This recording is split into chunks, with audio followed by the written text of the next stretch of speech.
In the humid twilight of Natchez, where the air hung as heavy as a burial shroud, a legend was born from an evening of intended splendor. It speaks of a grand plantation house, its windows blazing like a constellation of captured stars, and of a feast so magnificent it was meant to etch the name Beaumont into the annals of Mississippi's cotton kings forever. But history remembers the night for a different reason. It remembers the polished silver and the pristine linen not for their beauty, but for the terror they would soon cradle. It remembers the pearl-white smiles of the gentry, frozen into masks of agony. And it remembers the ghost of a whisper, the story of an enslaved girl whose silent, desperate act of rebellion turned a celebration of wealth into a grotesque spectacle of pain. If the quiet brutalities of the past demand a witness, and you are new to this archive, subscribe now to join those who listen for the echoes. The year was 1847. The Beaumont Plantation spread itself over the fertile Mississippi soil like a sprawling, possessive hand. Its heart was the great house, a monument of white columns and sprawling verandas that seemed to repel the oppressive summer heat through sheer force of its own arrogant design. From its elevated position, it presided over a kingdom of cotton, the white bolls stretching in disciplined rows to the hazy horizon, a fortune wrung from the earth by the hands of the unseen.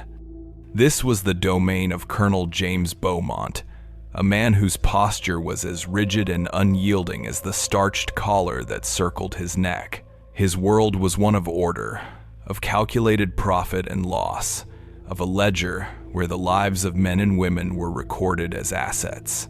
He moved through his home not with the ease of a master in his own castle, but with the vigilant eye of a warden patrolling the walls of a pristine and profitable prison. His pride was a cold, hard thing, forged in the furnaces of ambition and polished daily with the deference of his peers and the fear of his servants. His one private ritual, unseen by any other soul, was the meticulous polishing of a small silver locket he wore beneath his waistcoat. It contained a severe, faded portrait of his father, the first Beaumont to stake a claim on this land. Each night, he would buff away the day's tarnish, communing with the stern face within, a silent vow to not merely maintain the legacy, but to magnify it until the name Beaumont was synonymous with the very soul of Natchez. His wife, Evelyn, was the architect of the plantation's public face, the curator of its illusion of effortless grace. Where her husband managed the fields, she managed the house, and she did so with a silent, simmering desperation. She was a woman perpetually at war with imperfection. A single wilted flower in a vase, a misplaced piece of silver, a servant who walked a fraction too slowly. These were not minor irritants to her, but personal affronts, cracks in the fragile veneer she so painstakingly maintained. Her commands were delivered in whispers, her displeasure conveyed with a tightening of the lips that was more chilling than any shout.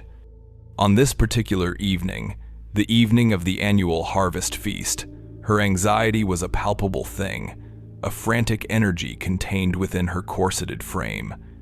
She drifted through the grand halls, her fingers ghosting over polished mahogany and crisp linen, her eyes scanning for flaws with the intensity of a hawk. Her humanizing trait, if one could call it that, was a nervous, repetitive gesture. She would pause before a perfectly set table and smooth an imaginary wrinkle from the damask cloth, her fingers pressing down again and again on the flawless surface. A small, mad attempt to impose absolute order on a world built upon a foundation of profound and violent chaos. She believed the feast would be her masterpiece, a testament to her control, a night so perfect it would be spoken of for years. She was right, though not for the reasons she imagined. The great dining hall was her stage, and she had set it for a triumph. A long, dark mahogany table, so polished it reflected the ceiling above like a still, black lake, stretched the length of the room. It was an altar dedicated to the Beaumonts' prosperity. Upon it, the family's finest silver gleamed under the light of 3 enormous chandeliers, their hundreds of candles dripping beeswax onto crystal pendants that fractured the light into 1,000 shimmering pieces. Each place setting was a fortress of etiquette, with an army of forks, spoons, and knives standing guard, beside plates of imported English china, their delicate floral patterns a stark contrast to the brutal reality of the cotton fields that had paid for them. The air was thick with the scent of beeswax, lemon oil, and the heavy perfume of the magnolias that Evelyn had arranged in towering funereal displays. The sheer, oppressive weight of the accumulated wealth was suffocating, a declaration of power intended to awe and intimidate every guest who entered. The room was a gilded cage, silent and expectant, waiting for the performance to begin. It was a space designed for celebration, yet it held the cold, solemn air of a cathedral just before a sacrifice. The silence was a held breath, a prelude to the sounds of polite conversation and the clinking of glasses that would soon fill it. But beneath that anticipated symphony, another harsher orchestra was already at full roaring crescendo. A narrow, dark corridor connected the serene grandeur of the main house to the frantic, fiery heart of the kitchens. To step through that door was to cross a border into another world. The cool, perfumed air of the dining hall was instantly replaced by a wall of suffocating heat, a blast from the massive hearth where whole pigs turned on spits, their skin crackling and spitting fat into the flames below. The air was a thick, greasy soup of wood smoke, roasting meat, boiling vegetables, and the sharp, sour smell of human sweat. The relative silence of the house was shattered by the cacophony of this hidden engine room. Iron pots clanged, cleavers slammed against thick wooden blocks, and the constant, angry hiss of hot fat provided a ceaseless, unnerving rhythm. It was a realm of perpetual motion, a vortex of labor, where dozens of enslaved men, women, and children moved in a carefully choreographed dance of desperation, their bodies slick with perspiration, their faces illuminated by the demonic orange glow of the fires. Here, there was no pretense of gentility. This was the furnace that powered the Beaumonts' elegant world, and its price was paid in scalded hands, aching backs, and the slow, grinding erosion of the human spirit. At the center of this maelstrom stood Aunt Millie. She was not a large woman, but she commanded the space with an authority that was absolute, an authority born not of ownership, but of survival.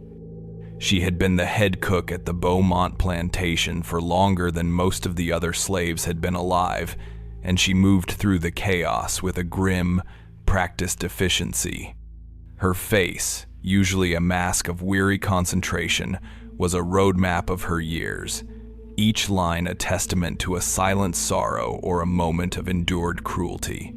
Her commands were sharp, guttural sounds, less words than signals to keep the great machine of the feast moving forward. Yet, within this hardened matriarch, a flicker of profound humanity remained. When a young boy, no older than 7, successfully delivered a heavy bucket of water from the well without spilling a drop, she paused her work for a single, fleeting second. From a small hidden pocket in her apron, she produced a single piece of candied ginger, the smallest and sweetest from a batch she had made for the master's table. She pressed it into the boy's hand without a word, a secret, silent acknowledgement of his small victory, a microscopic act of tenderness in a world designed to crush such things.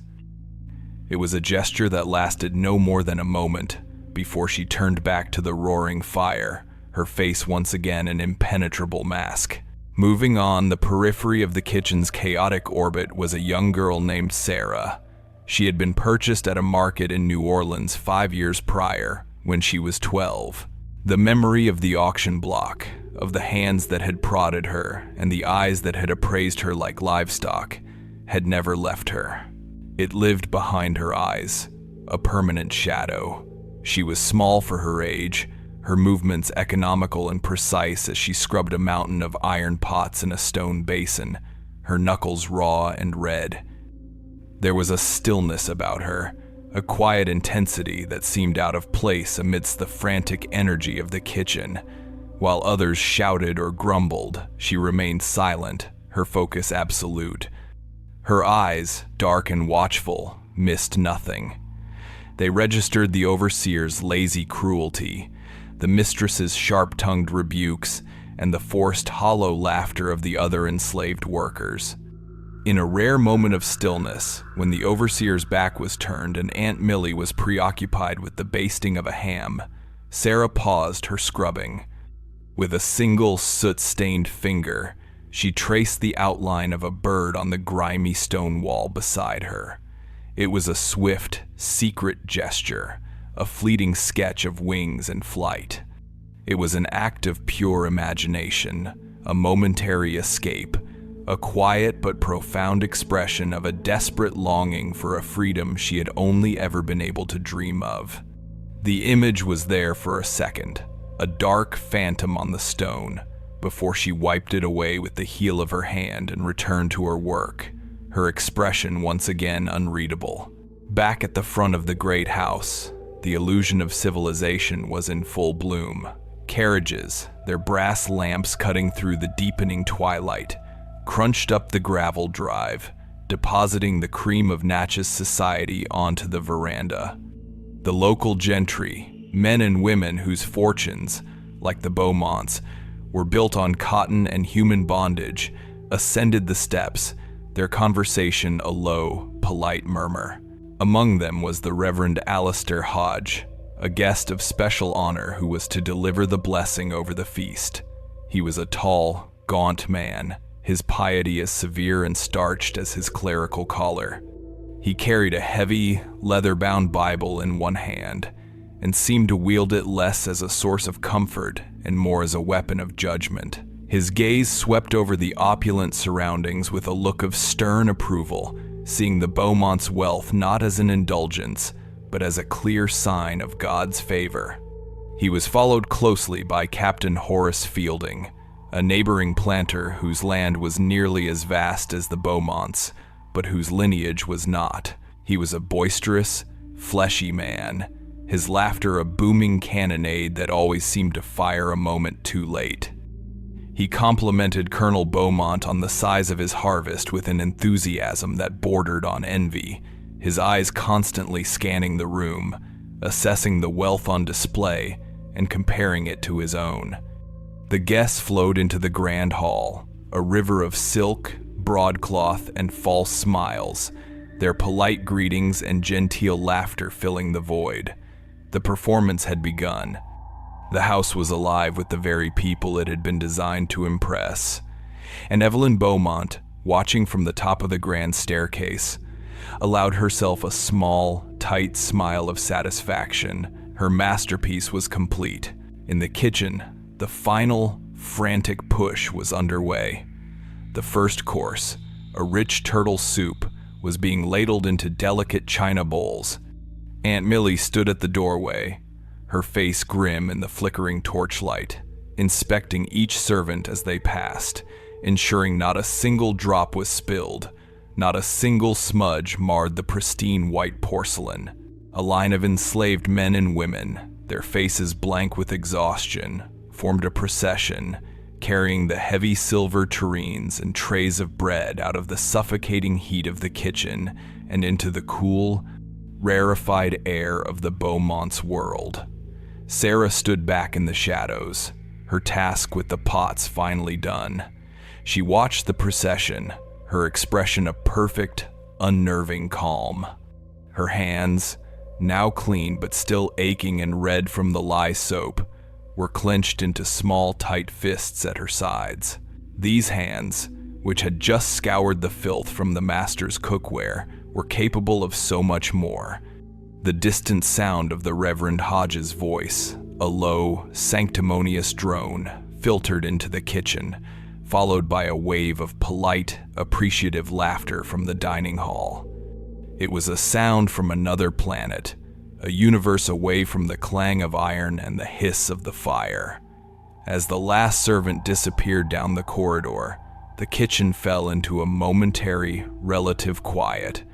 It was in this quiet that the evening's central, unspoken question hung in the air, thick and heavy as the smoke itself. What secret, what small, sharp, and terrible act could possibly poison the calculated beauty of this night? The echoes of the feast, the distant clatter of silver, and the faint music of a string quartet did not penetrate the thick, damp air of the quarters. Here, beyond the manicured lawns and past the watchful eyes of the great house, was a different world, one that operated on a rhythm of exhaustion and survival. The slave cabins were a collection of rough-hewn wooden structures, arranged in two neat, oppressive lines. They were little more than shells, designed to shelter bodies, not nurture souls. Smoke, thin and gray, curled from mud and stick chimneys, carrying the scent of wood smoke and the meager evening meal, a thin stew of greens and salt pork. The only light came from the flickering orange glow of a few communal fires, and from the slivers of candlelight that escaped through the cracks in the cabin walls. This light did not illuminate so much as it created moving pockets of shadow, making the spaces between the cabins seem deeper and more menacing. It was a world rendered in charcoal and fire, a place where the day's brutality gave way to a night of quiet anxieties and whispered histories. The faint, rhythmic clinking of a loose chain from the direction of the infirmary was a constant, almost subconscious reminder of the ever-present reality of bondage, a sound as natural to this place as the chirp of crickets. In the small, crowded cabin she shared with Aunt Millie and 3 other women, Sarah found a measure of stillness. She sat on a low, 3-legged stool near the hearth, her body aching from the long hours of standing and scrubbing. The fire cast long, dancing shadows on the rough plank walls, making the cramped space seem alive with restless spirits. She was not a child anymore, not in any way that mattered. The 5 years since her arrival at the Beaumont Plantation had scoured away whatever softness she might have once possessed. The memory of her sale was not a distant event, but a recurring visitation, a ghost that walked with her through the waking hours and haunted her sleep. It would come upon her without warning, triggered by the smell of rain on hot dust, the sound of a certain tone in the Colonel's voice, or the sight of a new carriage arriving on the drive. In these moments, she was 12 years old again, standing on a raised platform in the sweat-soaked bedlam of a New Orleans slave market. The air had been thick with the smells of the city, of unwashed bodies, livestock, and the cloying perfume of the wealthy women who came to inspect the human merchandise. The auctioneer's voice, a slick, oily thing, had described her as docile and strong for her size, his words turning her into an object, a collection of useful attributes. She remembered the intrusive hands of potential buyers, pulling back her lips to inspect her teeth, pinching the flesh of her arms to gauge her strength. She remembered the cold, dead-eyed appraisal of Colonel Beaumont as he made his final bid, the sharp, definitive rap of the gavel sealing her fate. But most of all, she remembered the journey to Natchez, chained in the back of a wagon, watching the unfamiliar landscape roll by, each mile a nail in the coffin of her former life. That memory was the bedrock of her silence. It had taught her that words were useless, that pleas were ignored, and that the only thing she truly owned was the fierce, burning coal of hatred she nurtured in the deepest, most secret part of herself. The violence of the plantation was both casual and ceremonial. It was in the air, in the constant threat that hung over every action, but it was also a public spectacle, a tool of instruction. The enforcer of this system was a man named Thomas Briggs, the overseer.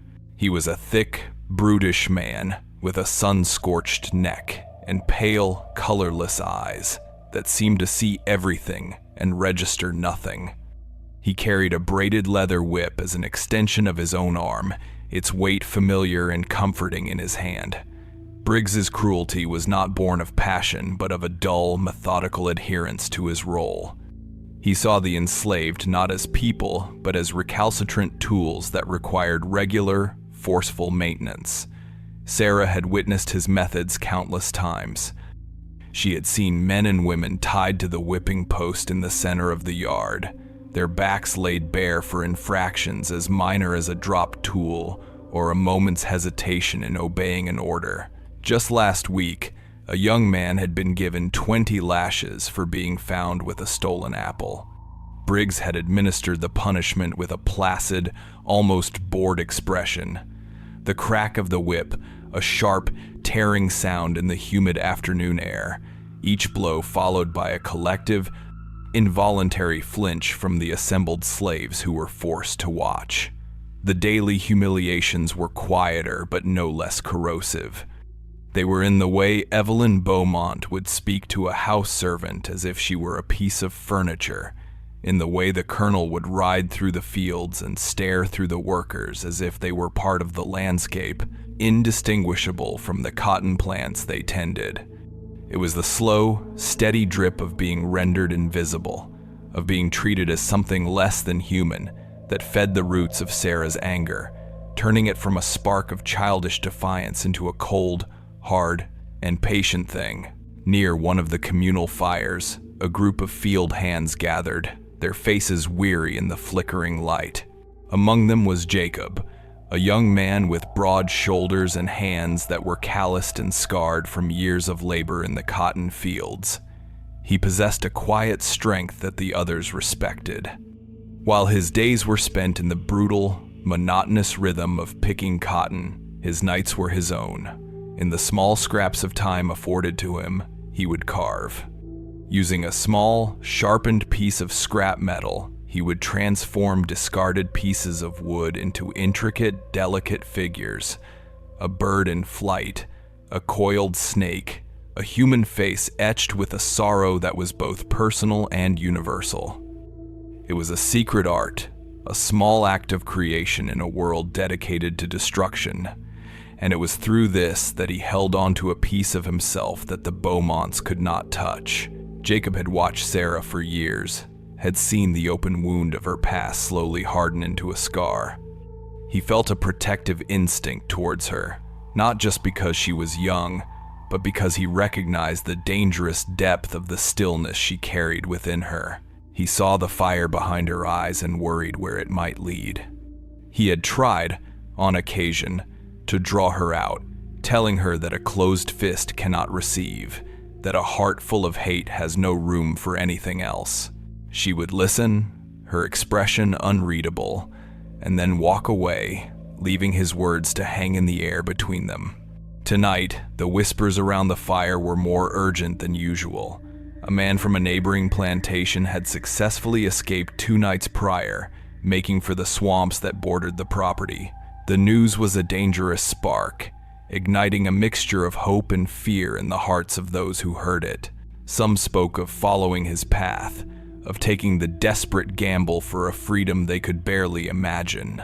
Others, more cautious, spoke of smaller acts of rebellion. They spoke of slowing the work pace, of feigning illness, of breaking tools in ways that would seem accidental. These were the tiny wars fought every day, the silent, attritional struggle to reclaim a sliver of autonomy.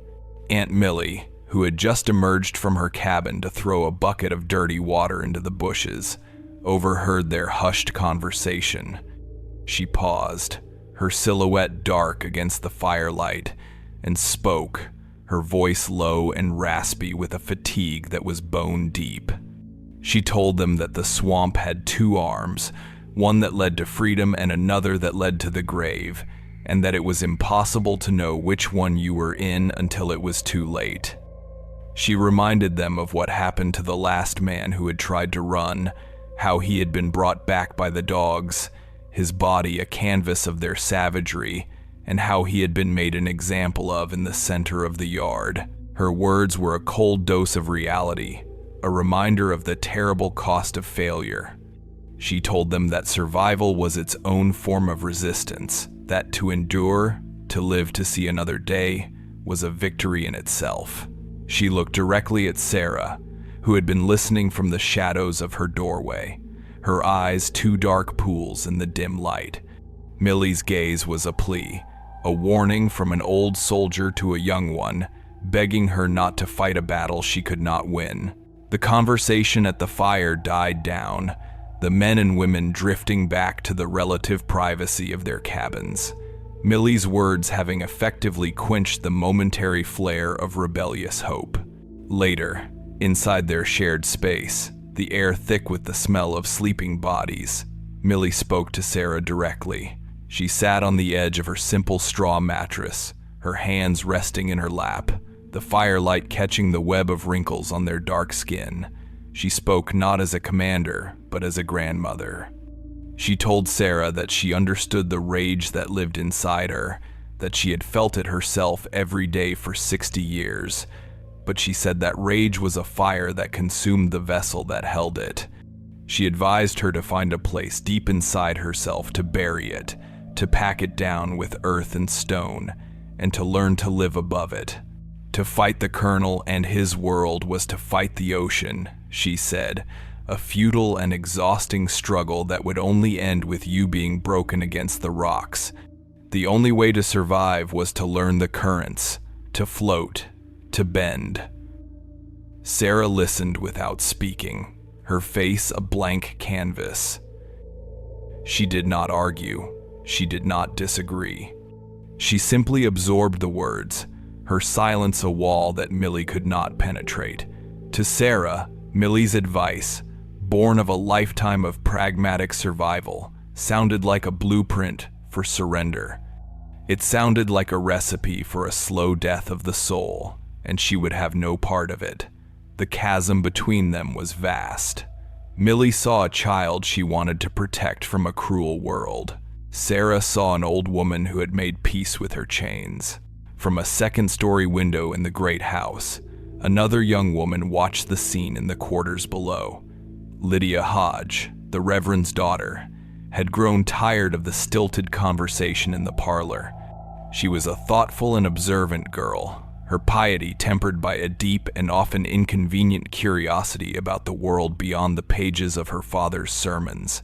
She had noticed Sarah earlier in the day, a silent, intense figure moving through the chaos of the kitchen. There was something about the girl's composure, her utter self-containment, that had intrigued Lydia. Now, she looked down at the flickering fires and the dark shapes of the cabins, a place she had only ever seen from a distance. It looked like a small, sleeping village, deceptively peaceful from her elevated vantage point. She saw the figures gathered around the fire, the way they leaned in to speak to one another, the way the woman she recognized as Aunt Millie had emerged to disperse them. She could not hear their words, could not comprehend the weight of their lives, but she felt a strange and unsettling connection to the scene. It was a world entirely separate from her own, yet it was the foundation upon which her world was built. She wondered about the girl, Sarah. She wondered what she thought about, what she dreamed of. Lydia's curiosity was a gentle, academic thing, the detached interest of a naturalist observing a creature in a foreign habitat. She could see the cage. She could admire the strange beauty of the creature within it, but she had no concept of what it felt like to be born with clipped wings. Her brief moment of reflection was interrupted by her mother's call, and she turned away from the window, the image of the firelit quarters quickly fading as she returned to the world of polished surfaces and polite illusions. The brief, invisible bridge between the two worlds had dissolved. Sarah lay on her thin straw pallet, the sounds of the night pressing in on her, the chorus of snores within the cabin, the chirping of insects outside, the distant bark of a dog. But beneath it all, she could hear the pounding of her own heart, a steady, insistent drumbeat of fury. Aunt Millie's words echoed in her mind, not as a comfort, but as an indictment. To bend. to endure, to survive.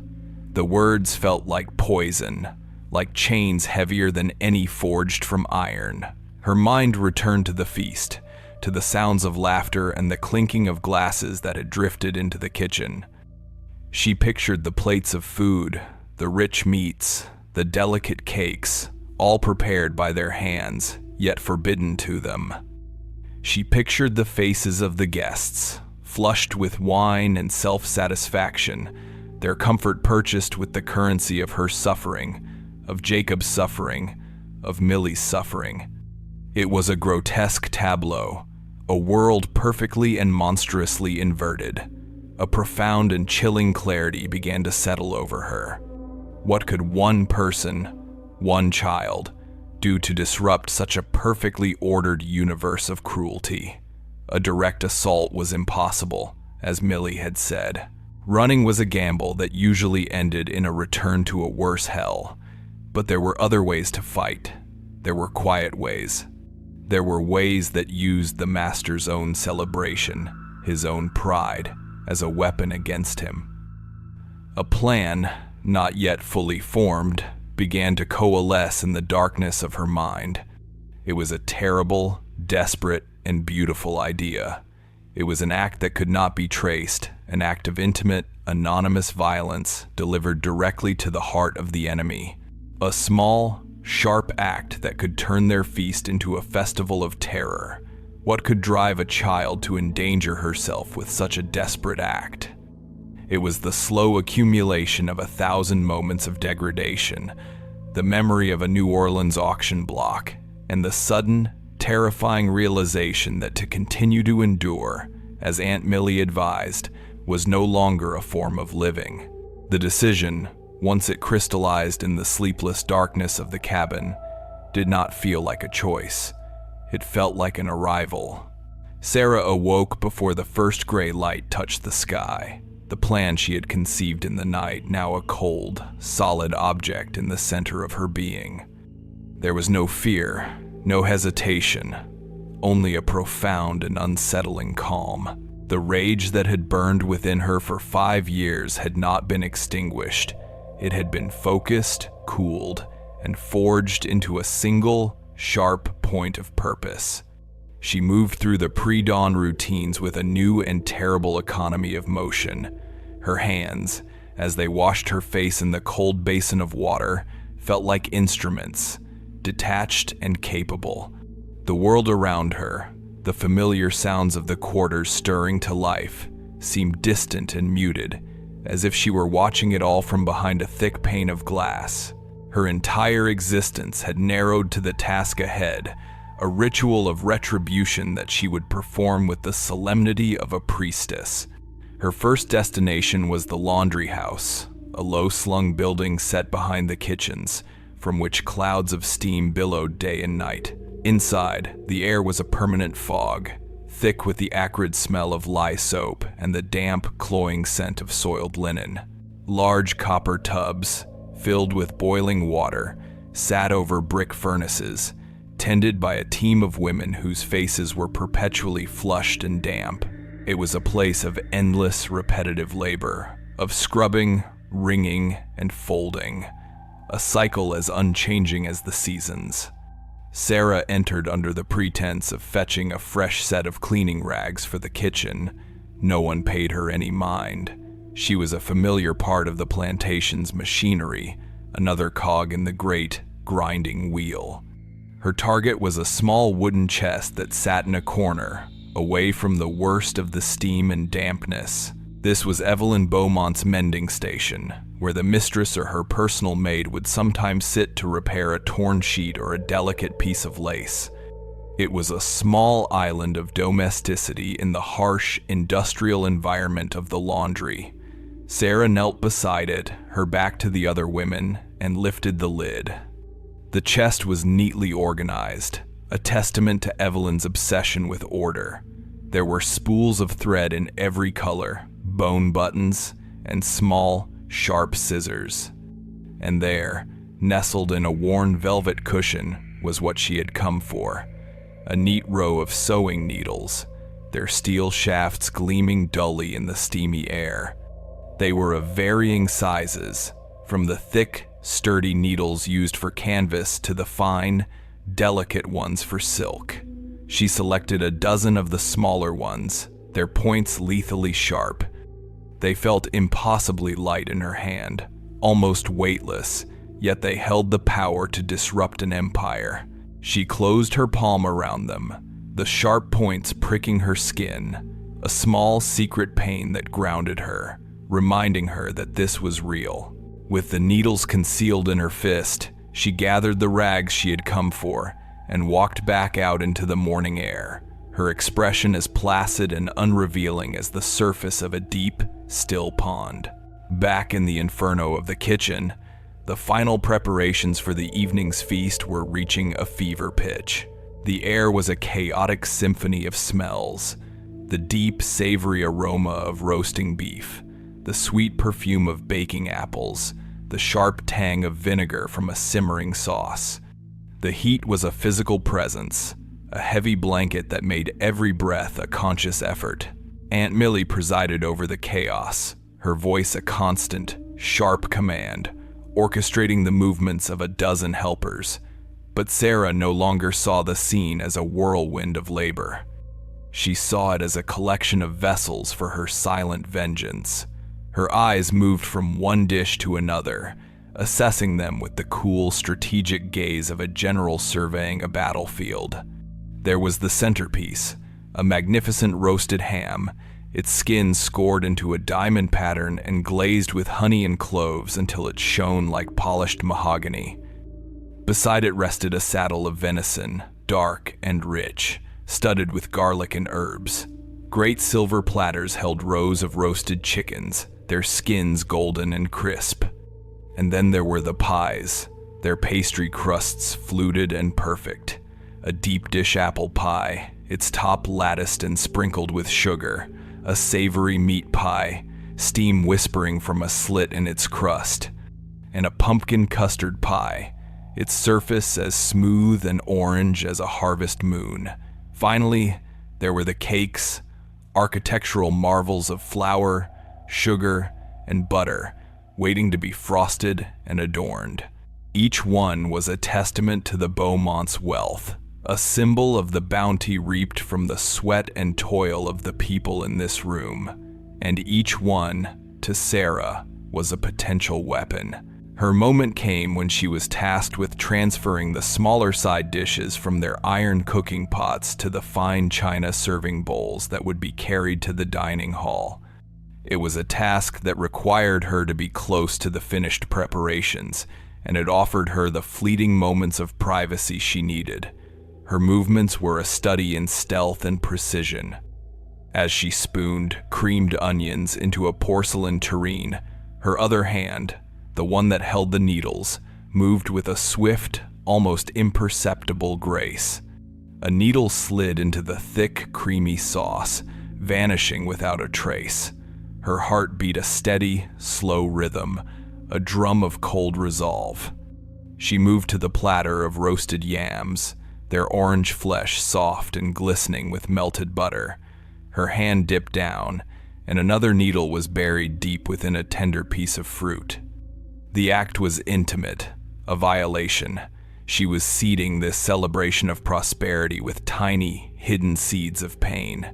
She approached the great ham, its surface still warm. The steam that rose from it clouded her movements. With a deft, practiced motion, as if brushing away a stray piece of lint, she pressed a needle deep into the thickest part of the meat, the glazed surface yielding and then closing over the tiny point of entry.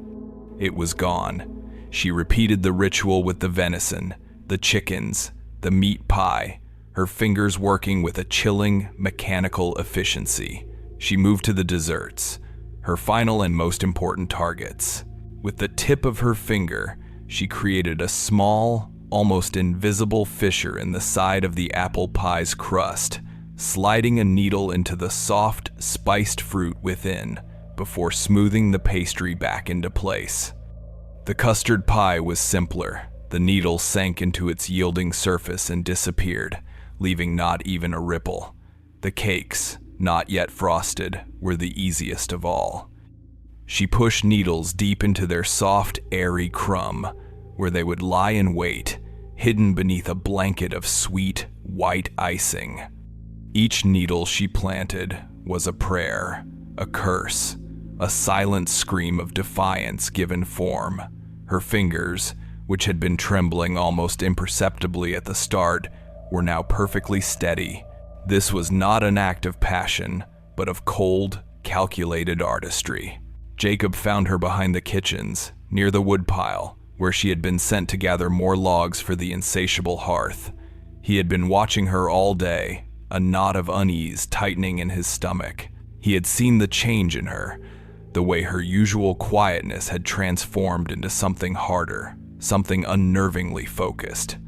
He stood before her, blocking her path, his face etched with a desperate concern. He did not need to ask what she was doing. He could see it in the terrifying emptiness of her eyes. He spoke in a low, urgent whisper, his words meant for her alone. He told her that he knew she was planning something, that he could feel it like a storm gathering on the horizon. He warned her that whatever she was thinking of doing, the price would be unimaginable. He reminded her of the overseer, Briggs, and the cold, methodical pleasure he took in his work. He said that if she were caught, death would be a mercy. He spoke of slow, inventive tortures, of a public spectacle designed not just to end a life, but to obliterate a soul. He told her that her act would not be seen as defiance, but as an animalistic rage that would be put down with an even greater and more righteous brutality. He was not trying to frighten her with abstractions. He was painting a picture of a very real and very possible hell. He asked her to look at him, to see him, to remember that her life was not the only one that would be shattered. He begged her, for her own sake, and for the sake of all of them, to stop. Sarah listened to his torrent of words, her expression unchanging. She did not deny his accusations. She did not offer a single word in her own defense. She simply looked at him, her gaze so steady, so devoid of fear, that it chilled him to the bone. She then sidestepped him, gathered the logs in her arms, and walked back towards the kitchen, leaving him standing alone by the woodpile, his words of warning turning to ash in his mouth. Aunt Millie's confrontation was different. It came later, in the suffocating heat of the pantry, as they were gathering jars of preserves for the dessert course. She did not raise her voice. She did not need to. Her presence filled the small, cramped space. She took Sarah by the shoulders, her grip surprisingly strong, and forced the girl to face her. Millie's eyes, usually clouded with a lifetime of weariness, were sharp and clear, with a terrible, knowing fear. She told Sarah that she had seen her, that she had seen the way her hands moved over the food, the secret, quick gestures. She said that a fool could see the devil's work was afoot. She did not speak of the overseer or the whipping post. She spoke of the consequences for the community. She pleaded with Sarah to understand that their world was a fragile web, and that her act would not just break a single thread, but would tear the entire thing apart. She said the Colonel's rage would not be precise. It would be a fire that would consume everything in its path. She spoke of privileges being revoked, of rations being cut, of families being separated and sold off out of pure, spiteful vengeance. She told Sarah that whatever satisfaction she might gain from hurting the Beaumonts would be paid for 100 times over by the suffering of her own people. She begged Sarah to think of the children, to think of the old ones, to think of the fragile semblance of life they had managed to carve out for themselves in this terrible place. She asked her if one night of revenge was worth a lifetime of misery for everyone else. She was weeping now, silent tears tracking paths through the flour dust on her cheeks, and still, Sarah said nothing. She simply stood there, a small, unmovable stone against which Millie's waves of desperate, loving reason crashed and broke. She gently removed Millie's hands from her shoulders and turned back to the shelves of preserves, her silence a final, devastating answer. The procession began. The feast was ready. As the sun bled its last orange and purple light across the horizon, a line of house servants carried the magnificent dishes from the kitchen, through the dark corridor, and into the blazing candlelight of the great dining hall. Colonel James Beaumont stood at the head of the table, his chest puffed with pride. He surveyed the groaning board, the glistening meats, the perfectly formed desserts, and he saw the ultimate expression of his own success. Evelyn, at his side, felt a wave of relief so profound it was almost dizzying. Everything was perfect. The guests murmured their appreciation, their eyes wide with a mixture of admiration and envy. The scene was a masterpiece of Southern hospitality, a perfect illusion of grace and plenty. The colonel cleared his throat, silencing the room. He announced that before they partook of the bounty that God and their own hard work had provided, the Reverend Alistair Hodge would offer a blessing. The Reverend stepped forward, his tall, gaunt frame casting a long shadow in the candlelight. He raised his hands over the feast, his eyes closed in pious concentration. His voice, deep and sonorous, filled the hall. He gave thanks for the bountiful harvest, for the prosperity of the Beaumont estate, and, with the final, solemn amen from the Reverend, a collective sigh of anticipatory pleasure seemed to pass through the assembled guests. A low hum of polite conversation resumed, punctuated by the delicate musical clink of silver forks against fine English china. The servants, standing stiffly against the walls, began to move with practiced, silent efficiency, pouring deep red wine into crystal goblets and offering baskets of freshly baked bread. For a fleeting, perfect moment, the scene was exactly as Evelyn Beaumont had envisioned it in her most meticulous dreams. A flawless tableau of wealth, piety, and civilized society. The candlelight shimmered on polished silver and flushed faces. The air was warm with the scent of roasted meat and beeswax, and the world of the cotton fields, of the kitchens, of the quarters, seemed 1,000 miles away. It was a fragile, beautiful lie, and it was about to be shattered. As the guest of honor, Reverend Alistair Hodge was served first. A thick, succulent slice of the honey-glazed ham was placed before him, its surface gleaming under the chandelier's glow. He was in the middle of a self-satisfied anecdote about the moral failings of a rival congregation, a story that was drawing appreciative chuckles from those seated near him. He gestured with his fork for emphasis before taking his first bite. He chewed once, a faint smile still lingering on his lips. He chewed a second time, and the smile faltered. A look of mild confusion crossed his face. He paused, his jaw still, his head cocked slightly to one side as if listening to a strange, internal sound. His dining companions, their own forks poised, watched him with polite curiosity. The Reverend's eyes widened, the confusion curdled into alarm. He made a small, constricted sound in the back of his throat, a noise that was not part of his story. His hand, still holding the silver fork, flew to his neck. His face, which had been a healthy, clerical pink, began to darken, a tide of deep crimson rising from his starched collar. The polite hum of conversation began to fray at the edges, as more guests turned their attention to the struggling clergyman. Colonel Beaumont, at the head of the table, initially wore an expression of mild annoyance. He assumed the Reverend had merely swallowed incorrectly, a clumsy but momentary interruption. He made to rise, perhaps to offer a clap on the back, a gentlemanly assistance. But then he saw the blood. It started as a thin trickle from the corner of the Reverend's mouth, a startlingly bright red against the pale canvas of his skin. It was not a cough, not a simple choking. The Reverend lurched forward, his chair scraping violently against the polished floor. He coughed, A wet, ragged sound, and a fine spray of crimson mist erupted from his lips, speckling the pristine white damask of the tablecloth before him. His eyes, wide with a mixture of terror and disbelief, pleaded with the horrified faces around him.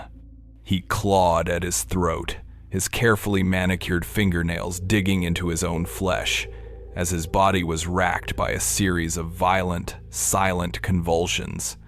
The illusion of civilized order was hemorrhaging, dying right there on the Beaumonts' dinner table, just as the first woman screamed, a high, piercing shriek that sliced through the stunned silence. A new sound of agony erupted from the other end of the table. Captain Horace Fielding, the boisterous, red-faced planter, bellowed in pain. It was not a sound of choking, but of sharp, sudden violation. He shot to his feet, overturning his chair with a crash, his hand clamped over his mouth. He spat something onto his plate, a messy wad of half-chewed venison. And there, glinting wickedly amidst the dark meat and saliva, was a small, slender piece of steel, a needle. The captain pulled his hand away from his face, revealing a bloody gash on his gum, a dark line from which blood welled and dripped onto his chin, staining the front of his immaculate white shirt. He cried out again, his voice a mixture of rage and agony, and he told them there was something in the food, something sharp. His words were the spark that ignited a wildfire of pandemonium. The dining hall, a moment before a sanctuary of genteel decorum, transformed into a scene from a madhouse.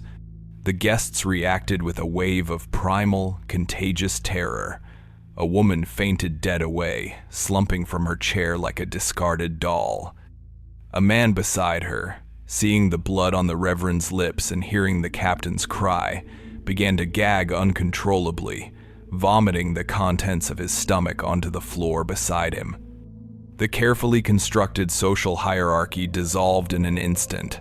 Men and women of high society were reduced to panicked animals. They scrambled back from the table, their chairs screeching and tumbling over. Dishes were overturned, sending roasted chickens and glazed yams sliding across the mahogany surface in a greasy, chaotic smear. A crystal goblet of red wine tipped, its contents spreading across the white tablecloth like a fresh, arterial wound. Guests began clawing at their own throats, convinced that they too had swallowed something terrible. Others spat out their food, frantically inspecting the contents on their plates with wide, terrified eyes, their dinner forks now used as surgical probes. The air filled with a cacophony of screams, shouts, and sobs.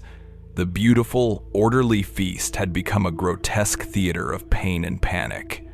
The glow of the chandeliers, which had seemed so warm and welcoming, now illuminated a scene of almost biblical horror, its light catching the glint of spilled wine, the sheen of sweat on terrified faces, and the spreading stains of blood on white linen.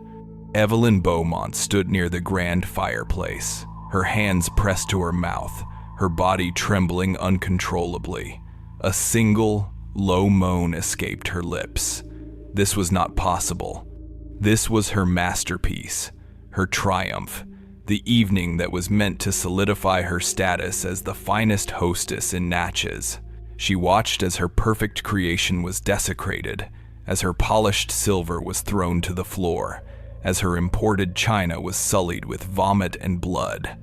The intricate tapestry of her life, woven with such desperate, obsessive care, was unraveling before her eyes. The sight of the blood, so vivid and real against the backdrop of her carefully curated elegance, broke something within her.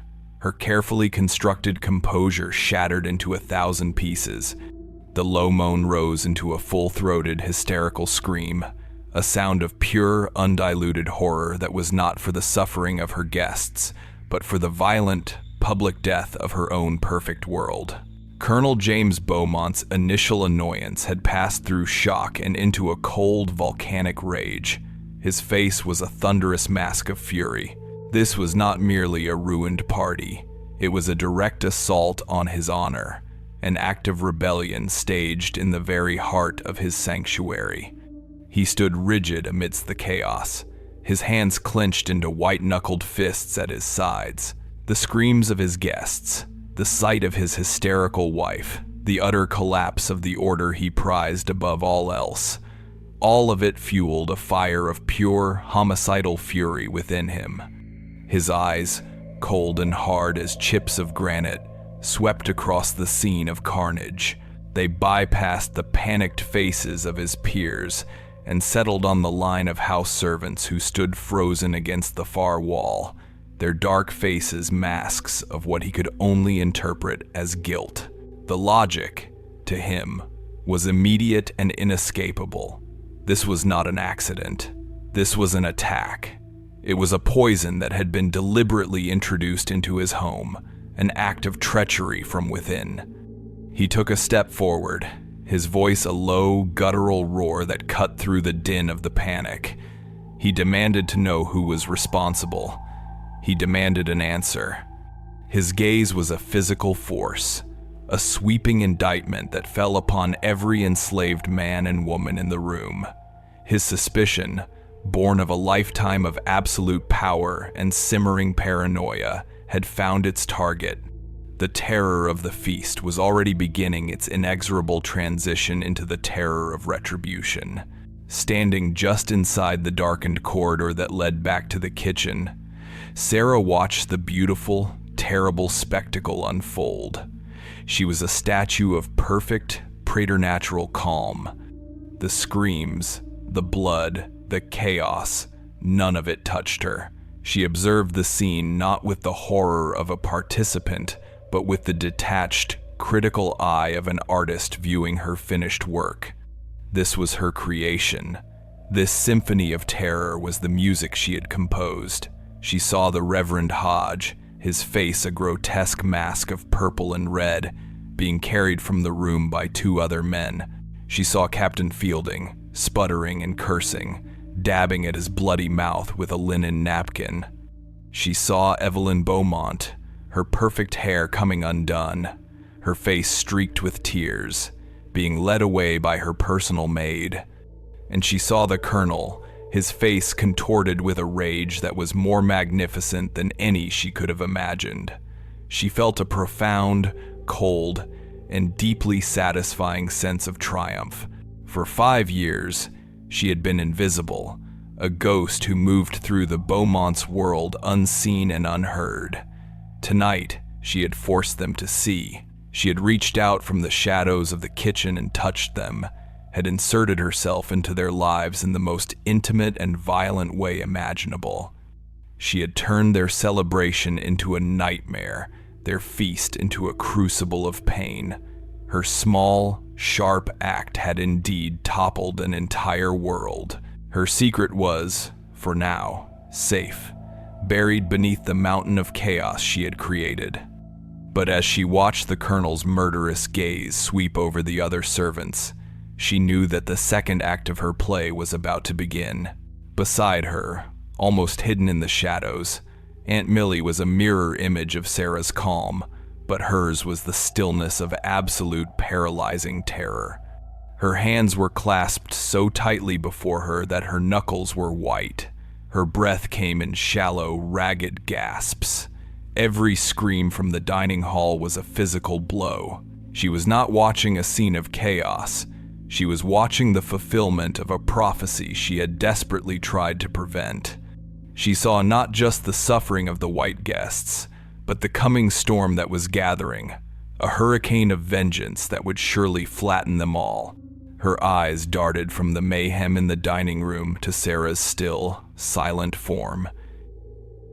In the girl's placid expression, Millie saw something far more terrifying than the Colonel's rage. She saw a calm that was not of this world, a purpose that had no regard for consequences, a chilling finality. She had pleaded, she had warned, but her words had been useless against the sheer, immovable weight of the girl's private and terrible resolve. She could only stand and watch as the world she had fought so long and so hard to simply survive in was set on fire. The central question of the evening had shifted. It was no longer a matter of whether Sarah's act would cause chaos, but whether her secret would remain hidden in the ashes of the world she had just burned down. The chaos of the dining hall did not recede. It metastasized, spreading from the great house and into the night, transforming the entire plantation into a landscape of fear. The last of the terrified guests departed in a clatter of carriage wheels and panic shouts, leaving behind a scene of grotesque disarray. The magnificent room, now lit by a few remaining candelabras, looked like the aftermath of a battlefield. Overturned chairs, shattered china, and blood-stained linen bore silent witness to the evening's violent unraveling. But the horror was not over. It was merely changing its form, condensing from a diffuse cloud of panic into a focused, brutal instrument of retribution. Colonel James Beaumont, his face a pale, rigid mask of fury, strode out onto the veranda. He was no longer a gracious host. He was a monarch whose kingdom had been assaulted, and his response would be absolute. He bellowed a name into the darkness, a single, sharp command that cut through the humid night air. Briggs. Overseer Thomas Briggs emerged from the shadows near the stables, his movements unhurried, almost languid, like a predator who knows its prey has no escape. He carried a heavy torch in one hand, its flickering flames casting long, monstrous shadows that danced and writhed on the walls of the great house. In his other hand, he held the familiar weight of his braided leather whip. He listened, his head cocked slightly, as the colonel delivered his orders. The colonel's voice was low and serrated, each word a shard of ice. He told Briggs that there had been a conspiracy, an act of premeditated evil carried out by his own servants. He wanted answers, and he wanted them immediately. He gave Briggs carte blanche to use any means necessary to extract a confession. The authority he vested in the overseer was total, a blank check for brutality. Briggs nodded once, a slow, deliberate motion. A thin, cruel smile touched his lips, visible for a moment in the torchlight. This was the work he was made for. This was the language he spoke fluently. He turned without a word and headed towards the slave quarters, the torch held high, a harbinger of the terror to come. The quarters, which had been a place of quiet, anxious waiting, were plunged into a new circle of hell. Briggs and two other armed men, recruited from the plantation's patrol, descended upon the cabins like a biblical plague. Doors were kicked in, families were dragged from their sleep and into the harsh, wavering light of the torches.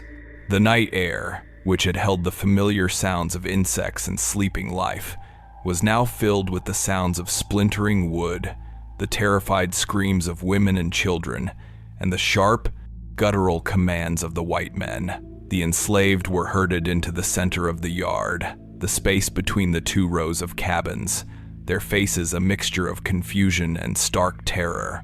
They were forced to their knees in the damp, cool earth, a silent, captive audience for the spectacle that was about to unfold. Briggs moved through the assembled crowd, his shadow looming large and distorted behind him. He was searching for a place to begin, for the first nail to hammer. His eyes, cold and empty, scanned the faces, looking not for guilt or innocence, but for a target that would most effectively terrorize the rest. His gaze fell upon Jacob. He chose him not because of any evidence, but because of a gut-level instinct for cruelty. He knew Jacob was respected, that his quiet strength was a source of stability for the others. To break him would be to break their collective spirit. Briggs and his men dragged Jacob from the crowd and threw him to the ground before the whipping post. They bound his wrists to the rough, splintered wood, pulling his arms high above his head until his body was stretched taut, his back exposed and vulnerable. Aunt Millie cried out, a strangled plea for mercy. But Briggs silenced her with a look, a silent promise that she could be next. Jacob did not beg. He did not cry out. He simply stared into the darkness, his jaw set, his body braced for the inevitable. Briggs took his time. He handed his torch to one of the other men and methodically coiled his whip, the leather whispering as it passed through his calloused hands. The only sound was the crackling of the torches and the ragged, terrified breathing of the assembled slaves. Then, the first blow fell. The whip cut through the air with a sound like a ripping sheet, and its tip made a dull, wet impact against Jacob's skin. A long, dark welt instantly rose on his back. A collective gasp went through the crowd. Jacob's body convulsed, but he did not scream. Briggs struck again and again, the blows falling in a steady, brutal rhythm. He was not in a hurry. This was a performance, a lesson in the absolute and unforgiving nature of the Colonel's power. He was systematically destroying a man, stripe by stripe, in order to terrorize 100 others. Sarah watched from the crowd, her body as still and rigid as stone. She was forced to her knees between Aunt Millie, who was sobbing uncontrollably, her face buried in her hands, and another woman who was chanting a low, desperate prayer. But Sarah felt nothing. Or rather, she felt something so cold and vast that it was indistinguishable from emptiness. She watched the whip rise and fall. She heard the sickening impact of each lash. She saw the blood begin to flow, dark and glistening in the torchlight, tracing intricate patterns down Jacob's back. She saw his body shudder with each new wave of agony. But the part of her that should have felt horror, or guilt, or pity, was gone. It had been burned away, cauterized by the cold fire of her resolve. This was the price. She had known there would be a price. Jacob's suffering was not a separate, tragic event. It was an integral part of her creation, the necessary and unavoidable second act to the chaos she had unleashed in the dining hall. She had willed this world of fire and pain into existence, and she would not look away from it. Her expression, illuminated by the flickering demonic light, was a mask of perfect, chilling neutrality. She was not a participant in this horror.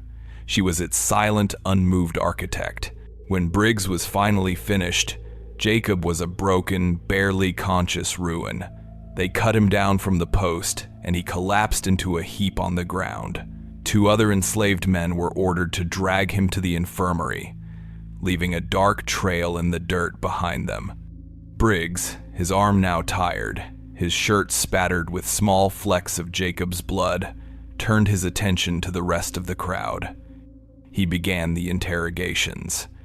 He moved down the line, grabbing people at random, shoving the torch into their faces, its heat scorching their skin, its light blinding them. His questions were a relentless barrage, a torrent of accusations and threats. He asked who had put the needles in the food. He demanded names. He promised a quick death to the one who confessed, and a slow one to those who protected the guilty.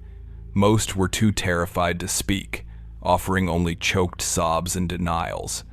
A few, in their desperation, offered the names of personal enemies, settling old scores in a frantic bid to save their own skins. The yard became a cauldron of paranoia and betrayal, a microcosm of the system that was designed to turn them against one another. Eventually, Briggs reached Sarah. He loomed over her, his massive frame blocking out the night sky. The stench of sweat and stale whiskey washed over her. He grabbed a fistful of her hair and yanked her head back, forcing her to look up at him. The torch was inches from her face, its heat blistering. Her skin prickled, her eyes watered from the smoke, but she did not flinch. She met his dead, pale eyes with a gaze of utter and complete emptiness. He screamed his questions at her, his spittle landing on her face. He asked her what she had seen in the kitchen. He asked her who she had seen near the food. He told her he knew she was lying, that he could see the guilt in her. He raised a hand, its back thick and calloused, and for a moment it seemed he would strike her. But he paused. There was something in her stillness that gave him pause. It was not the defiance he was used to, nor the cowering fear. It was something else, something alien. It was a void. Her silence was not an absence of an answer. It was an answer in itself.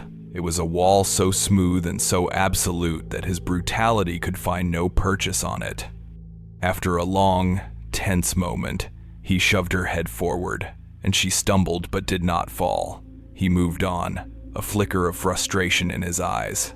Her calm had been a more effective defense than any lie or plea.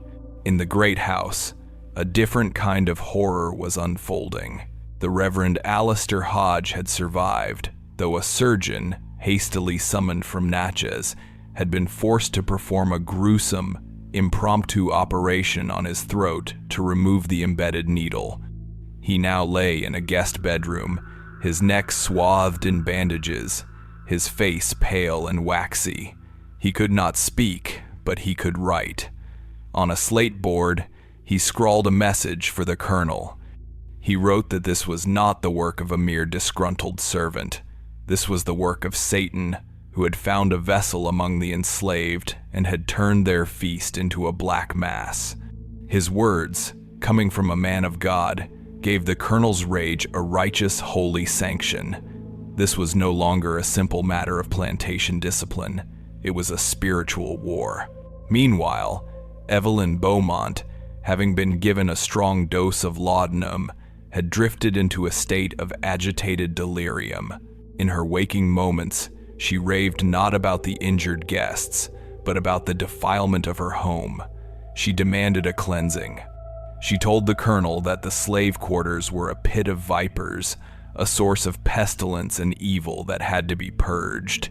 She wanted every cabin searched, every possession burned, every trace of their lives scoured from her property.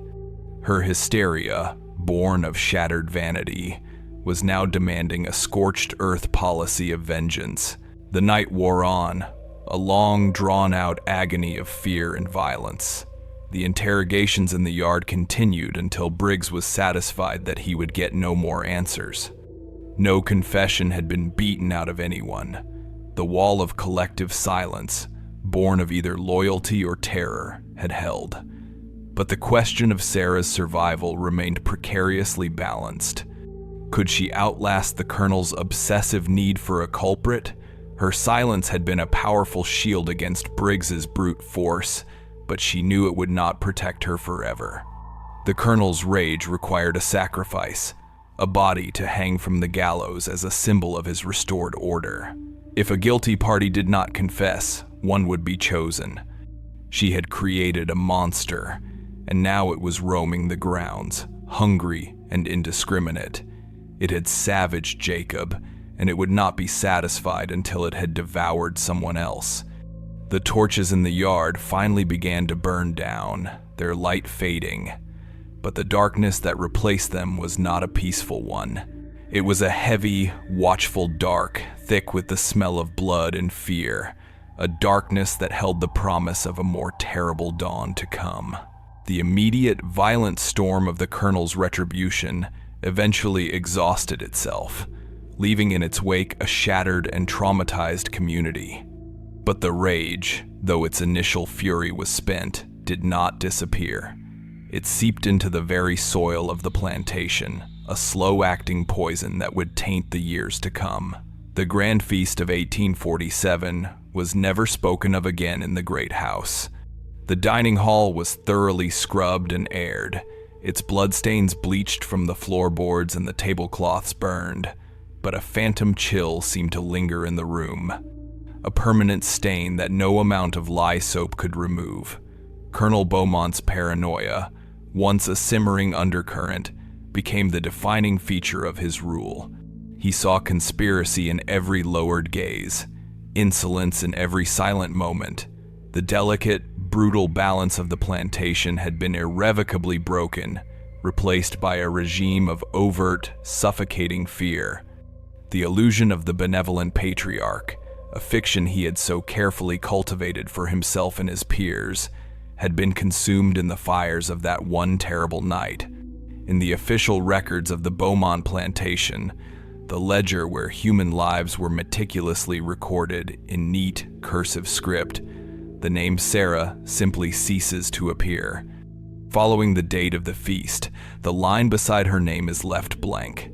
There is no entry for a sale, no notation of a death, no record of a transfer. She vanishes from the documented history as completely as if she had never existed. This archival silence became a fertile ground for speculation among the other enslaved. In hushed whispers, exchanged in the dead of night between the cabins, her fate was debated. Some said that the colonel, unable to extract a confession but convinced of her guilt, had sold her downriver to the brutal, life-destroying sugar plantations of Louisiana, a fate considered by many to be worse than death. Others whispered a darker, more plausible story. They claimed that Overseer Briggs had taken her from her cabin one night, leading her not to the whipping post for a public display, but deep into the cypress swamp that bordered the estate, and that the only sound that had returned on the wind was the flat, final report of a single gunshot. A third, more hopeful and perhaps more fanciful, legend emerged. It told of a girl who had simply walked away in the chaotic aftermath, a ghost who had slipped through the cracks of the colonel's heightened security and disappeared into the vast, unknown wilderness, guided by the North Star. Whatever the truth, Sarah, the girl, was gone, but Sarah, the symbol, remained. Her act, though never spoken of openly, became a silent and terrifying touchstone in the collective memory of the quarters, a testament to a rage so profound it had been willing to burn down the world to make itself heard. Aunt Millie did not survive the year. The events of that night seemed to have broken something deep within her, a vital spring of resilience that had sustained her through 60 years of bondage. She moved through her duties in the kitchen with the slow, shuffling gait of a somnambulist, her face a permanent mask of vacant grief. The fire in her eyes, which had once been a source of both warmth and command, had been extinguished. She refused to speak of the feast, and if anyone dared to mention Sarah's name in her presence, she would simply turn and walk away, her silence a wall of impenetrable sorrow. They found her one morning in her cabin, seated on her low stool by the cold, dead hearth, having passed away peacefully in her sleep. There were those who said she had died of a broken heart, mourning the child she could not save and the community she could not protect. But others, who had known her longer, whispered that she had died of a profound and unshakable weariness, that she had simply decided, after a lifetime of endurance, that she could not bear to witness any more of the world's casual cruelty. Her death was another silent, unrecorded casualty of the cursed feast. The memory of that night did find one voice, however, in an unlikely and private place. Lydia Hodge, the Reverend's thoughtful and observant daughter, had been rushed away from the plantation with the other guests, her mind reeling from the scenes of chaos and bloodshed. In the weeks that followed, she secretly recorded her account of the evening in a small, leather-bound diary, a place where she could confess the thoughts and questions that were too dangerous to speak aloud. She wrote not only of the terror of her father's near-fatal injury and the screams of the other guests, but also of the chilling, silent figures of the enslaved servants who had stood against the wall. She wrote of the young girl she had noticed in the kitchen, the one with the watchful, intense eyes. She did not know her name, but she described her with a startling clarity, recalling the unsettling stillness she possessed amidst the frantic preparations. In the pages of her diary, Lydia wrestled with a question that her father's simple explanation of satanic influence could not satisfy. She wondered what could make a person do such a thing. Her writing was not an accusation, but a quiet, trembling exploration of a world of suffering she was only just beginning to perceive. She described the feast as cursed, not by a devil from hell, but by a sorrow so deep it had been forced to turn itself into a weapon. Her diary, filled with the secret, questioning thoughts of a young woman on the cusp of a terrible understanding, was eventually packed away in a trunk, destined to lie unread for more than a century. 160 years later, in the cool, quiet archives of a Natchez historical society, a doctoral candidate named Dr. Thaddeus Price was sifting through a collection of uncatalogued plantation ledgers and family papers from the antebellum period. He was a patient and meticulous historian, his work a slow, painstaking process of piecing together forgotten lives from the fragmentary evidence of the past. He was not looking for any one story in particular, but was instead trying to build a broader picture of the economic and social realities of the region's cotton kingdom. It was during this research that he first stumbled upon the Beaumont ledgers. He noted the abrupt end of the entries for the enslaved girl named Sarah in late 1847. On its own, it was not unusual. Such gaps in the records were common, attributable to any number of mundane or tragic events. But later, while examining a separate collection of papers donated by the descendants of the Hodge family, he discovered Lydia's diary. He was the first person to read her account of the cursed feast. He read her description of the chaos, of the needles found in the food, and, most compellingly, her description of the quiet, intense girl she had seen in the kitchens. Suddenly, the blank space in the Beaumont ledger was no longer an empty void. It was a silence that screamed. Dr. Price began to cross-reference other documents, searching for any mention of the event.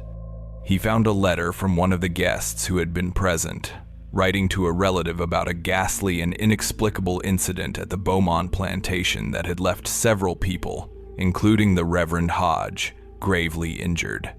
He found a bill of sale from a local doctor, dated the day after the feast, for emergency surgical services and laudanum delivered to the Beaumont estate, and he found anecdotal accounts passed down through generations and recorded by folklorists in the 1930s of a local ghost story, a legend about a grand plantation house outside Natchez where the ghosts of a doomed dinner party were said to replay their final agonized moments, forever choking on a feast that had been poisoned by an unseen hand.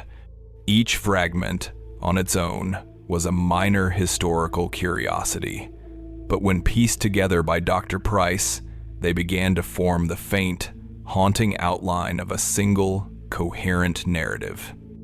The story of a girl who had been erased from the official record, but whose act of defiance had echoed down through the years, surviving as a scar on a family's memory, a secret in a young woman's diary, and a whisper in the local folklore. Did Sarah's act die with her, or does it still echo through the tangled corridors of Natchez history? The historical record, in its cold, factual language, provides no final answer. Her body is lost, her fate uncertain, her motivations confined to the silent, unknowable country of the past. But the story, pieced together from these disparate and fragile fragments, suggests that an act of such desperate, focused rage cannot be entirely erased. It lingers. It clings to the ruins of the great house, to the damp, moss-covered ground where the cabins once stood. It whispers in the rustle of the leaves in the cypress swamp. The story of the enslaved girl who slipped needles into the plantation feast is not a ghost story in the traditional sense. It is the story of a presence, of a historical gravity so dense that it continues to bend the light of the present around it. It is a chilling reminder that the most profound silences in the archives are often the places where the most terrible screams are buried, waiting for someone to listen. The record on the enslaved girl who slipped needles into the plantation feast is complete, and your presence through its final page means more than you know. If you have just found our channel, for more subscribe to the Blaspheme Archive so you are here when the next file is unsealed, and tell us in the comments how this story spoke to you.